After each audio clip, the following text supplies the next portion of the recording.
Hi everyone. I think this is the video that at the back of my mind I've been wanting to make for a while.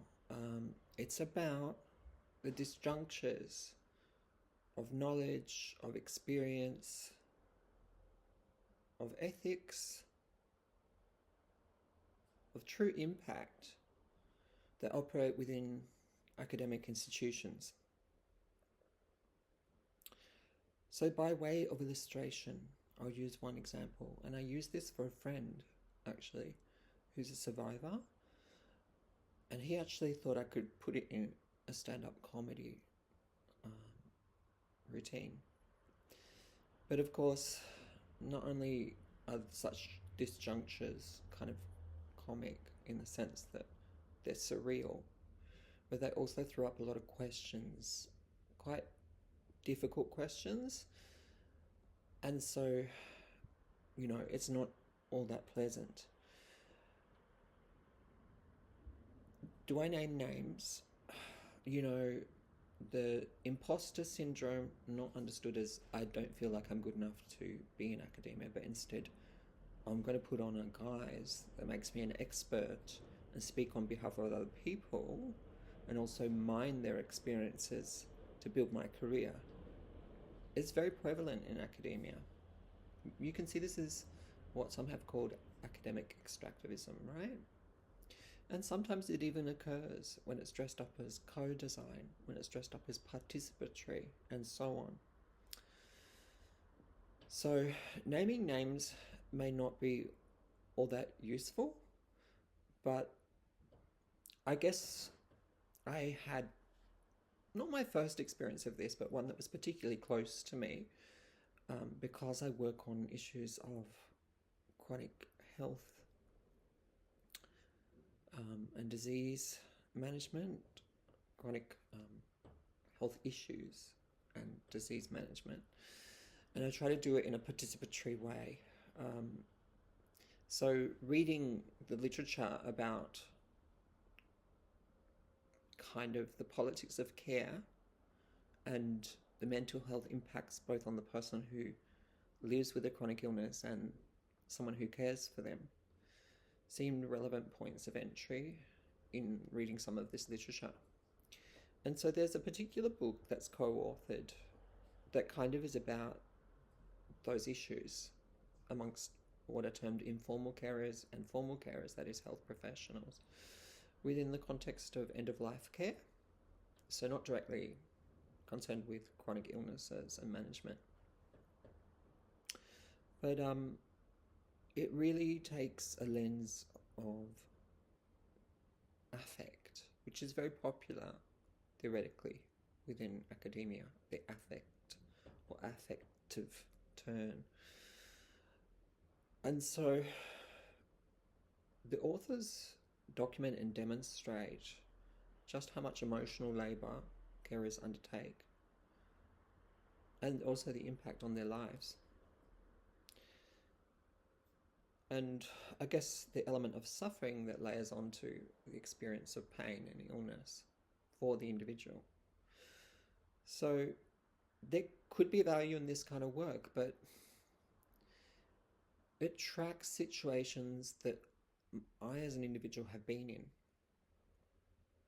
And whilst definitely emotions were involved, so were certain kinds of divergent rationalities around care and advocacy for the person for whom I was involved in caring for. And except for a sort of side note in the preface or introduction to this book, very little in the way of perspectives from formal and informal carers beyond their emotional labour and the impact of that work was addressed, and the severe inequalities just get that side note that I'm talking about in the introduction. What did I make of that work on the whole? That's exactly what's missing. Because when we feel emotionally challenged, exhausted, tired, spent as carers, when that impacts also on our mental health, it's not just some kind of affect issue. And I want to say here that it is actually about when and where those injustices rear their ugly head. Not just gaps in care, but absolute misreadings, both clinically and interpersonally, of what is going on for a patient, even before they get to the point of palliative care or, you know, the eventuality sometimes of palliative care, which is end of life care. The decision making involved, the review of medical data. It's so complex, and I have lived through this and been a strong advocate, and I've also developed kind of medical trauma as a result. So I don't want to say that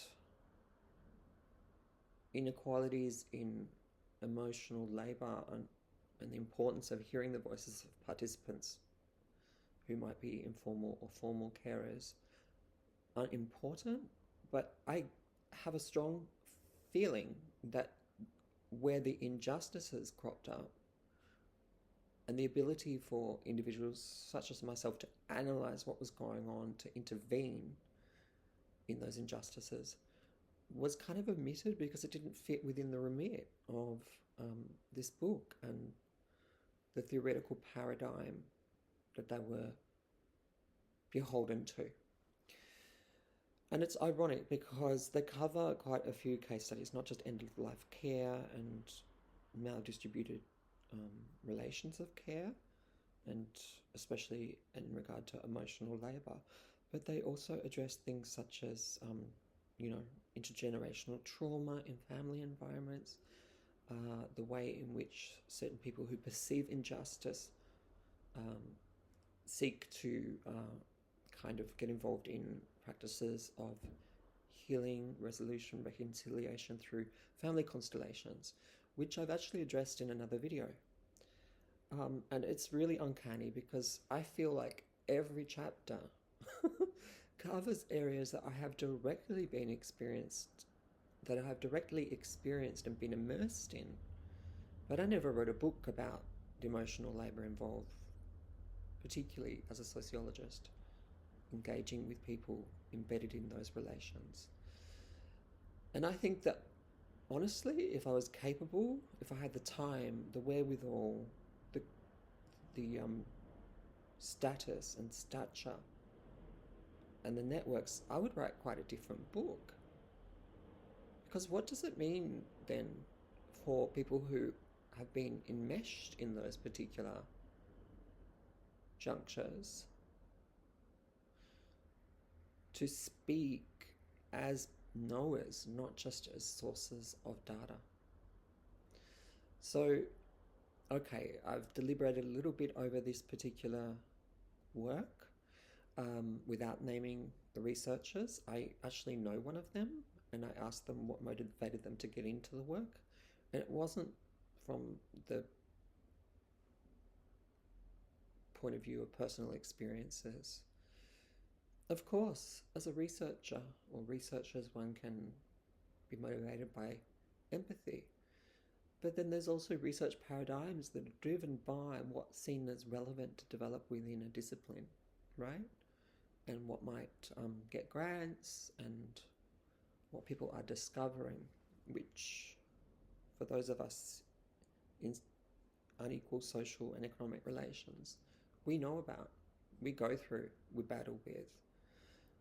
But our voices are extracted.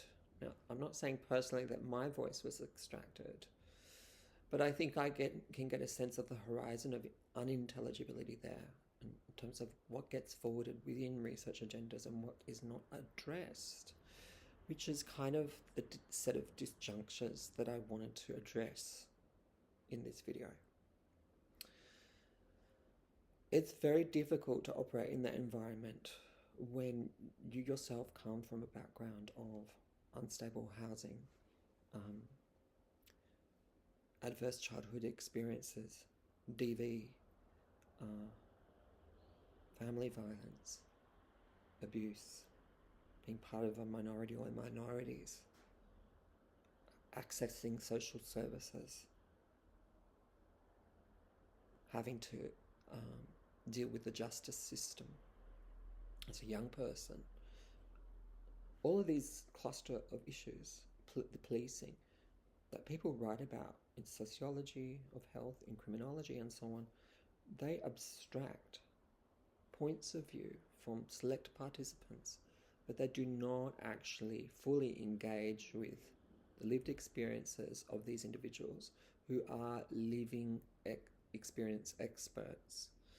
And that's what most disturbs me about the sort of thematization of suffering and inequality within the social sciences, because it establishes or re-establishes certain kinds of relations of knowledge which do not speak to the priorities of those having to navigate systems, forms of marginalization and unrepresentation because of their place within the power pyramid. So universities are part of that power pyramid, and they can create, even in the best of intentions, objectivist knowledge that merely reifies or fetishizes ideas about injustice without actually addressing the injustice, and robs the ability of people to actually speak from their own experience, find ways of creating knowledge that can change the institutional knowledges that academia also builds, and which forms policy, which forms procedure, which forms services, and so on. So we bear these things on our bodies. We also have embodied knowledges. But when you're confronting this interface of the epistemological, without the onto, it feels really negating and silencing. And I'm sure many other people, including any Aboriginal person that finds their way into academic environments, or other people of colour, will have more to say on this matter.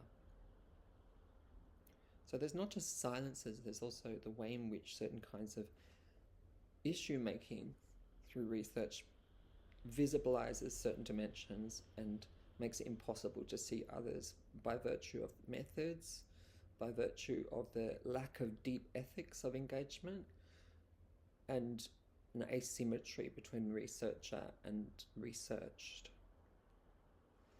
Anyway, please contribute any comments below. I have more examples, I'm sure you do as well.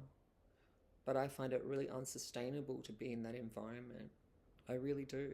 And it gives me pause to think about whether I ever, to be honest, have belonged in academia. Whether it's sustainable to be in that environment when maybe my desperate efforts to write and research in ways that I find spring from lived experience and connect to the lived experiences of others and prioritize their onto epistemological vantage points is even possible, because it doesn't get funded, number one, not commonly anyway.